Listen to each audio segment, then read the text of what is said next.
Pan India cinema ద్వారా star హీరోగా ఎదిగాడు టాలీవుడ్ స్టార్ విజయ్ దేవరకొండ. ప్రస్తుతం 'కింగ్డమ్' సినిమాతో బిజీగా ఉన్నాడు. అయితే విజయ్ దేవరకొండ సంబంధించి ఓ వార్త వైరల్ అవుతుంది. 'కింగ్డమ్' రిలీజ్ పనుల్లో బిజీగా ఉన్న రౌడీ హీరో అనారోగ్యంతో హాస్పిటల్లో చేరినట్టు వార్తలు వైరల్ అయ్యాయి. విజయ్ దేవరకొండ డెంగ్యూ జ్వరంతో బాధపడినట్లు న్యూస్ ఇండస్ట్రీలో ఫాస్ట్గా స్ప్రెడ్ అవుతుంది. అయితే విజయ్ దేవరకొండ గత కొన్నాళ్ళుగా అనారోగ్యంతో బాధపడినట్లు తెలుస్తుంది.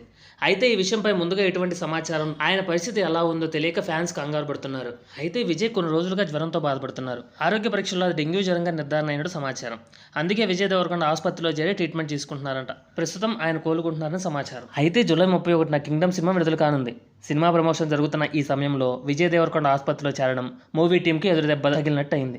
అయితే ప్రస్తుతం విజయ్ డెంగ్యూ చికిత్స తీసుకుంటున్నారట. ప్లేట్లెట్స్ కౌంట్ కూడా మెరుగైనట్టు తెలుస్తుంది. టాలీవుడ్ స్టార్ హీరో జూలై 20న ఆసుపత్రి నుంచి డిశ్చార్జ్ అయ్యే అవకాశం ఉందని సమాచారం.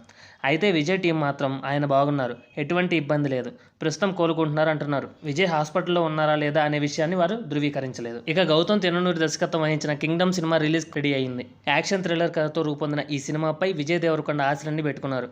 ఈ సినిమా మార్చి 30న రిలీజ్ కావాల్సి ఉండగా కొన్ని కారణాల వల్ల ఈ సినిమా వాయిదా పడింది. నెట్ఫ్లిక్స్తో చేసుకున్న ఒప్పందంలో కూడా మార్పులు చేయాల్సి వచ్చింది.